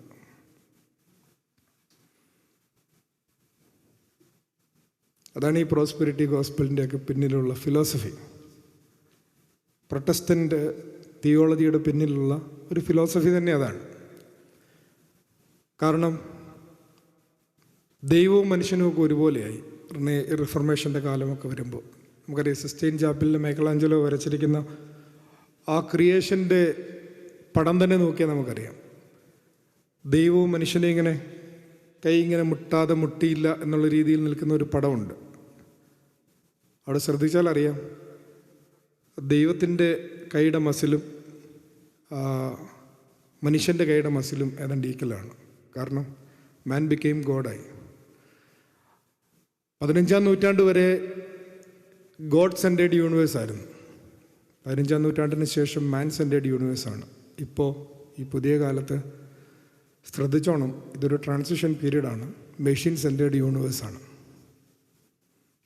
ഇതൊരു ട്രാൻസിഷൻ പീരീഡാണ്. മതങ്ങൾക്കും രാഷ്ട്രീയത്തിനുമെല്ലാം നമ്മൾ എത്രയും പെട്ടെന്ന് അപ്ഡേറ്റഡ് ആവുന്നില്ലെങ്കിൽ ഔട്ട്ഡേറ്റഡ് ആവും. വളരെ പെട്ടെന്ന് ഇങ്ങനെ പരിണമിച്ചു കൊണ്ടിരിക്കുകയാണ് വിരൽ തുമ്പിൽ നമ്മുടെ ലോകം. ഇവിടെ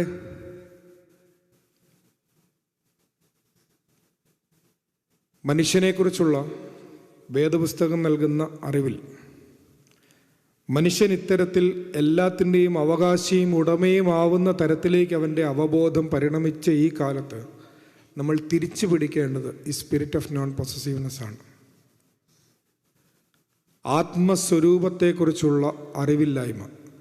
ഇമേജ് ഓഫ് ദ വേൾഡിനെ നമ്മൾ കൂടുതൽ ശ്രദ്ധിക്കുമ്പോൾ നമ്മൾ അറിയാതെ മറന്നു പോകുന്ന ഇമേജ് ഓഫ് ഗോഡ്,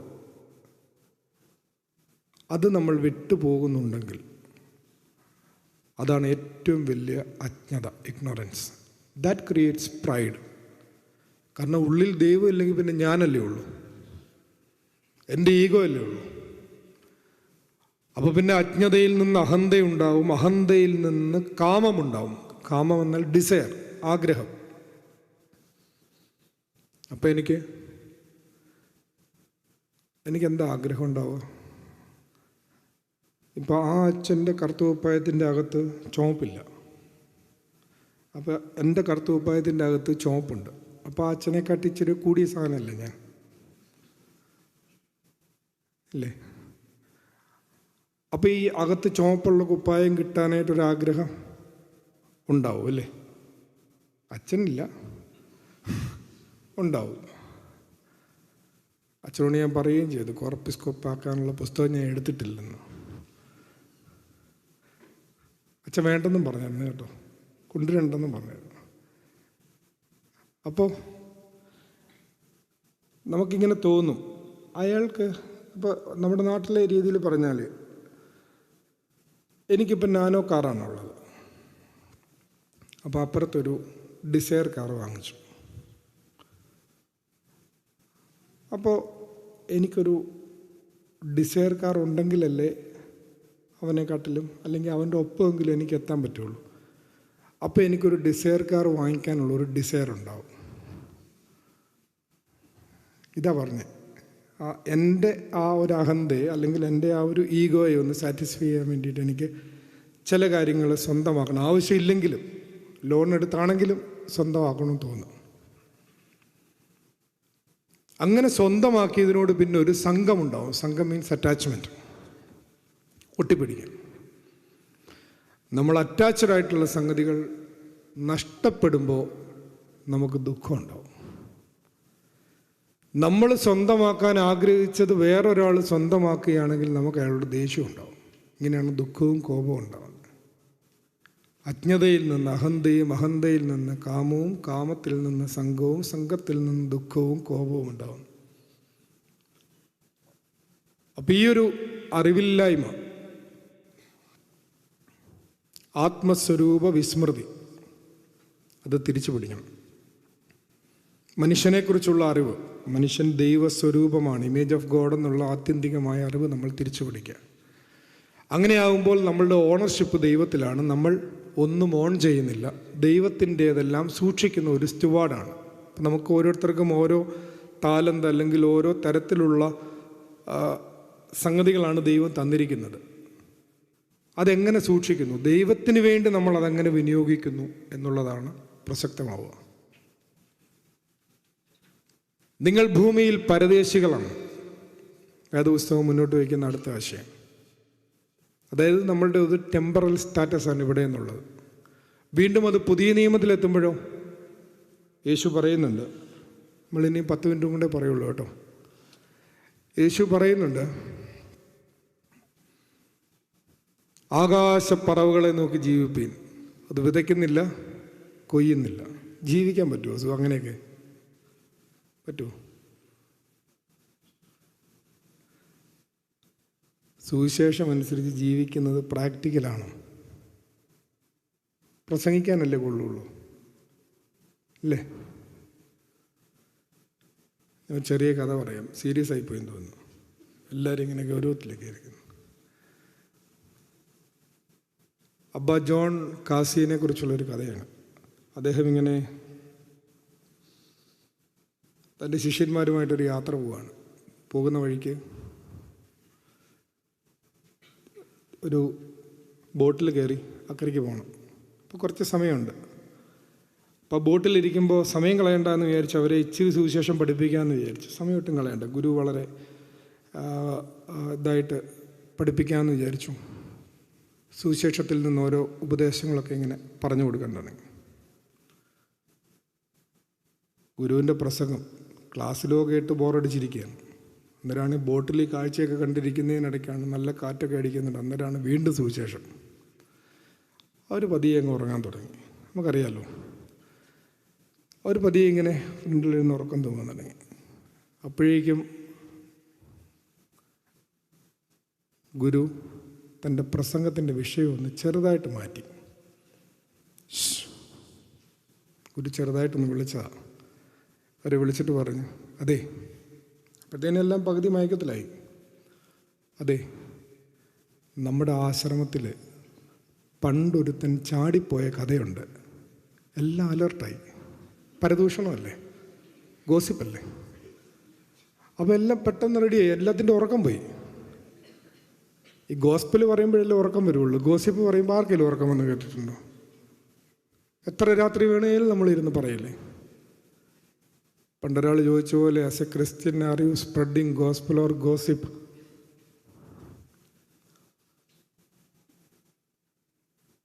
അപ്പോൾ ഈ സുവിശേഷം എന്ന് പറയുന്നത് ജീവിക്കാൻ ഇച്ചിരി പ്രയാസമുള്ള സംഗതിയാണ്. ഐസക് ദ സിറിയൻ അദ്ദേഹത്തെ ഈ മരുഭൂമിയിൽ നിന്ന് പിടിച്ചുകൊണ്ട് വന്ന് ബിഷപ്പാക്കിയതാണ്. വലിയ പാട് പിടിച്ചു കൊണ്ടുവന്നതാണ്. അപ്പോൾ അദ്ദേഹം ഇങ്ങനെ അദ്ദേഹത്തിൻ്റെ ബിഷപ്പ് ഹൗസിലിരിക്കുമ്പോൾ അദ്ദേഹത്തെ കാണാനായിട്ട് 2 സഹോദരങ്ങൾ വരികയാണ്. അപ്പോൾ ഒരു സഹോദരൻ, മൂത്ത സഹോദരൻ ഇളയ സഹോദരനെ കുറിച്ച് പരാതി പറയുകയാണ്. ഇവന് ഞാൻ കുറച്ച് പൈസ അധികം ലോൺ കൊടുത്തിട്ടുണ്ടായിരുന്നു, അവൻ ഇതുവരെ എനിക്ക് ആ പൈസ തിരിച്ച് തന്നിട്ടില്ല, പറഞ്ഞ അവധിയെല്ലാം കഴിഞ്ഞു. അപ്പോൾ ഈ പാവം പിടിച്ച സന്യാസി ബിഷപ്പാണ്. അദ്ദേഹം വളരെ കാര്യമായിട്ട് പറഞ്ഞു, അതെ, സുവിശേഷത്തിൽ പറഞ്ഞിട്ടുണ്ട് വായ്പ ചോദിക്കുന്നവന് കൊടുക്കണം, തിരിച്ച് ചോദിക്കരുതെന്ന് പറഞ്ഞിട്ടുണ്ട്. ഞാൻ പിന്നെ അത്രയൊന്നും പറയുന്നില്ല, ഇവൻ ഒരു അവധിയും കൂടെ ഒന്ന് കൊടുക്കാൻ പറ്റുമെന്ന് ചോദിച്ചു. ഉടനെ മൂത്ത ചേട്ടൻ പറയുകയാണ്, സുവിശേഷം കേൾക്കാനല്ല ഞാൻ വന്നത്, കാര്യത്തിനൊരു തീരുമാനം ഉണ്ടാക്കാനാന്ന് പറഞ്ഞു. അപ്പോൾ ഐസക് ദ സിറിയൻ പറഞ്ഞൊരു മറുപടിയുണ്ട്. If gospel is irrelevant, then what is the relevance of a bishop? സുവിശേഷം പ്രസക്തമല്ലെങ്കിൽ പിന്നെ ഒരു ബിഷപ്പിൻ്റെ പ്രസക്തി എന്താണ്? ഒരു വൈദികൻ്റെ പ്രസക്തി എന്താണ്? ഒരു ക്രിസ്ത്യാനിയുടെ പ്രസക്തി എന്താണ്? ഒരു ക്രിസ്ത്യാനി എന്ന് പറഞ്ഞാൽ തന്നെ അയാൾ ഒരു ലിവിങ് ഗോസ്പൽ ആയിരിക്കണമെന്നാണല്ലോ നമ്മളുടെ ഒരു വിവക്ഷ, ജീവിക്കുന്ന സുവിശേഷം. അപ്പോൾ പോട്ടെ, സുവിശേഷം പ്രാക്ടിക്കൽ അല്ല എന്നാണ് നമ്മൾ പറഞ്ഞു വന്നത്. പക്ഷെ പ്രാക്ടീസ് ചെയ്തവരുണ്ട്. സുവിശേഷം പ്രാക്ടീസ് ചെയ്ത ആളുകളുടെ പേരാണ് സെയിൻസ്. പരിശുദ്ധനായ പരിമല തിരുമേനിയെക്കുറിച്ച് കണ്ടത്തിൽ വർഗീസ് മാപ്പിള എഴുതിയ ഒരു വാക്കുണ്ട്. ആ വാക്കിങ്ങനെയാണ്: സുവിശേഷ സംഗ്രഹ പുസ്തകം. പരിമല തിരുമേനിയെ വിശേഷിപ്പിച്ചിരിക്കുന്ന ഒരു വാക്കാണ് സുവിശേഷ സംഗ്രഹ പുസ്തകം. പരിമല തിരുമേനിയുടെ ജീവചരിത്രം. അതിൽ പരം ഒരാളെ എങ്ങനെയാണ് വിശേഷിപ്പിക്കുക? അപ്പോൾ ഈ സുവിശേഷം പ്രീച്ച് ചെയ്തവരല്ല സെയിൻസ്, സുവിശേഷം പ്രാക്ടീസ് ചെയ്തവരാണ് സെയിൻസ്. അതുകൊണ്ടാണ് നമ്മൾ അവരെ ഓണർ ചെയ്യുന്നത്, അവരുടെ ജീവചരിത്രം വീണ്ടും വായിക്കുന്നത്. അങ്ങനെയൊരു പൊട്ടൻഷ്യാലിറ്റി നമുക്കുണ്ട്, മനുഷ്യനുണ്ട് എന്ന് നമ്മളെ ഓർമ്മിപ്പിക്കുകയാണ് ഓരോ ഫീസ്റ്റും, ഫീസ്റ്റ് ഓഫ് ദ സെയിൻസും. അപ്പോൾ ഇവിടെ ഈ സ്പിരിറ്റ് ഓഫ് നോൺ പൊസസീവ്നെസ്, അത് പിന്നീട് ശിഷ്യന്മാരുടെ കാലത്ത് നമ്മൾ കാണുന്നുണ്ട്. സകലവും വിട്ട് ദൈവത്തിൻ്റെ പിന്നാലെ പോയി.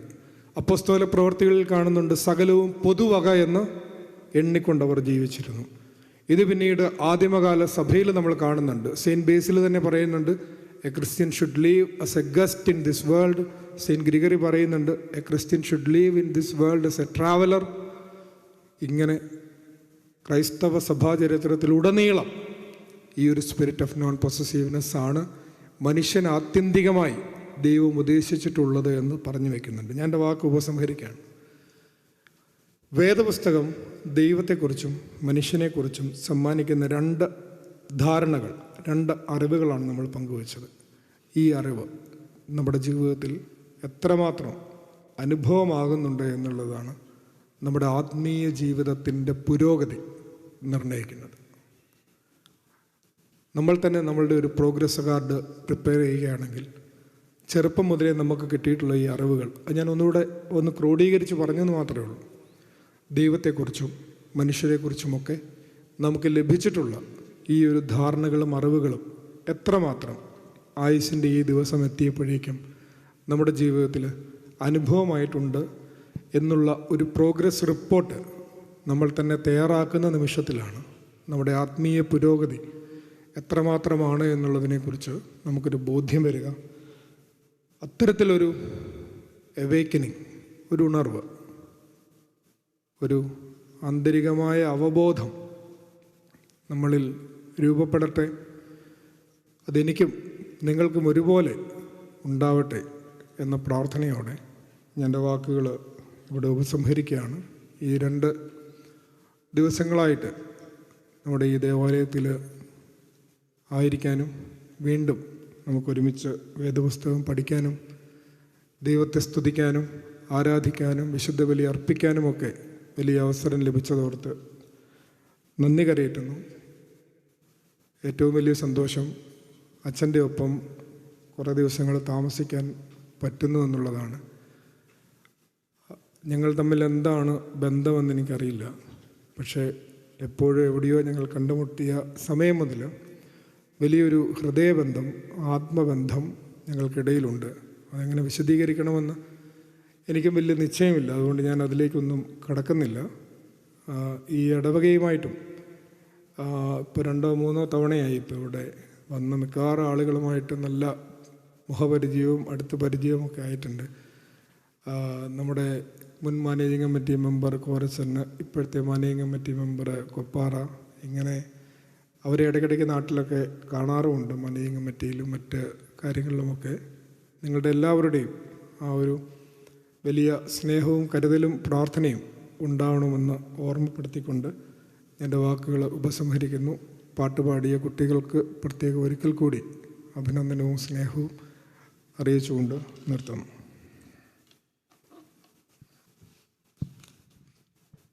ഇപ്പോൾ നമ്മുടെ ഇടവകയുടെ സെക്രട്ടറി ആയിരിക്കുന്ന ലവിൻ ജോൺസൺ ഒരു വാക്ക് നന്ദി പറയും. അതിനുശേഷം ഒരു കൺക്ലൂഡിങ് റിമാർക്സ് എന്നുള്ളത് എൻ്റെ പേരിലിട്ടിട്ടുള്ളതുകൊണ്ട് ഫൈനൽ വേർഡായിട്ട് അത് പറയും. അതിനുശേഷം സൂത്രറ നമസ്കാരം നടത്തും. സൂത്രറ നമസ്കാരത്തിന് ശേഷം അഭ്യുന്നത തിരുമേനിയുടെ കൈമുത്തി അനുഗ്രഹവും പ്രാപിച്ച് ശാന്തമായിട്ട് പോകാവുന്നതാണ്. Good evening. His Grace Zachariah Marseverius, Reverend Father Thomas Paul, respected elders, and my dear brothers and sisters in Christ. I just want to take a few moments to say a word of thanks. First and foremost, I want to thank God.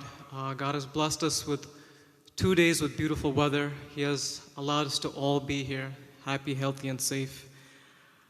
Next, I would like to thank Tirumeni. As you all know, Tirumeni was our keynote speaker for not just day 1, but also day 2 of our convention. He also celebrated the Holy Eucharist with us this morning. And Tirumeni, I just want to say at this time, I can say on behalf of all the members of our church, that it was truly a blessing to have you here for our convention. You know, after speaking to several people after the convention yesterday, the common theme was that, you know, apart from the vast knowledge that Tirumeni has about the Bible and the liturgy and the world, you know, Tirumeni really has a God-given talent, a God-given gift, is that when he speaks, whether it's for 10 minutes, 30 minutes, or for an hour, Tirumeni has the ability to have everyone in attendance hang on to every single sentence, every single word, every single letter without losing attention. And that is not an easy thing. And that's a great God-given talent that Tirumeni has. I'm sure many of you have heard of the Maraman Convention. Maraman Convention is held in Maraman, Kerala, India. It's held by the Marthoma Church. However, to my knowledge, Tirumeni is the first Orthodox bishop to be invited there to speak. So for those of you who know how big the Maraman Convention is, you know how much that speaks volumes. And for me personally, I'm proud to hear that. It gives me pride as an Orthodox Christian to know that an Orthodox bishop was invited to the Maraman Convention. And of course, Tirumeni has been invited to many other conventions for our church and has spoken there. So again, Tirumeni, on behalf of all the members and families of our church, I would like to thank you for coming to our convention, and we humbly request that you keep us in your prayers, and all of the church families and members will also keep you in our prayers and for your continued ministry and all the work that you do. As Tirumeni mentioned earlier this morning, he's done many projects and is currently doing many projects, especially in the Idukki Diocese. And our MGO CSM has taken part in 2 of those projects. One was building a house in the Kottayam Diocese, and now one in the Idukki Diocese. And I think there's 2 things that come out of that. Right, one is that, you know, we're taking care of the less fortunate, right? Because we're not just building a house, but we're building a family. We're investing in a family's future. You know, especially the students, we may never see this family or speak to them or hear from them, but to know that we were able to make a difference in a family's life, that, you know, is a blessing. And the second thing is that because Tirumeni has brought this project for our students, I think for them it has, you know, made a big impact in their lives. You know, church is not just about coming to church on Sunday and then going back home. I think they slowly start to, you know, build the trust in the church. There's a fellowship there. They know that if they come together, they can make a difference in many people's lives. And for that, I want to thank you, Tirumeni, for bringing this to our students and also the MGO CSM students for taking leadership in this and leading the rest of us to raise money and do this good work. As you know, we had the convention yesterday and today, and we also had the church a special service for our new school year students. And I'm sure there's many churches out there who have prayers for students who are starting school, but I don't think anyone does it like our church. We have a convention not only one day but 2 days, and during Holy Eucharist on Sunday we have a special service, special prayer for them, and it's truly a blessing, and it's not possible without any of you. So at this time I would like to thank the coordinators for this year's convention, Mrs. Susan Kuriakos, Mr. Charlie K. John, and Mrs. Saiju T. David. All the work that you have done behind the scenes, we all appreciate and thank you. I'll also like to thank the treasurer, the board of trustees, and the managing committee. All those who have helped to order and organize the refreshments for our parishioners and Tirumeni and Achin. There's a lot of stress that goes in that because you never want to order too little, you never want to order too much. So thank you to all those who have helped out with that and who have helped to organize that downstairs as well. I also want to thank the choir. When it comes to the choir, I'm a little biased because, I help a little bit, right? So, but I've personally seen, the amount of practice, the difficulty in finding which songs are the right songs to sing, especially for the students who, Malayalam may not be their first language, to learn the pronunciation. So I want to give a special thanks to the choir leaders and also all the choir members for doing a fantastic job. I want to thank our social media coordinator who has sent out many messages, whether it's Facebook or Instagram, of our convention. Also has set up the live stream so that people not only in our church or not only in our country, but other countries are able to take part in our blessed convention as well. So thank you to the social media coordinator. I'd like to thank the sound engineers who took care of the sound system. Some people may think, oh, the sound system, you just have to turn it on and it should be fine. Sometimes, yeah, that may be true, but for programs like this where there is a choir, there's a main speaker, where the volume needs to be adjusted, or the bass needs to be adjusted, or the gain needs to be adjusted, it's a consistent work. So for that, their work behind the scenes, I want to thank them at this time as well. Our convention really is a blessing for all of us, and it's not possible without any of you.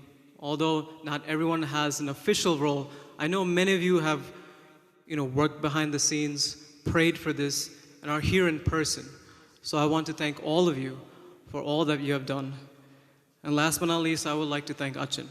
Obviously, Achin, there aren't enough words to describe your impact that you have on all that we do in this church. So I just want to thank you for your guidance and leadership at this time, Achin. Thank you so much.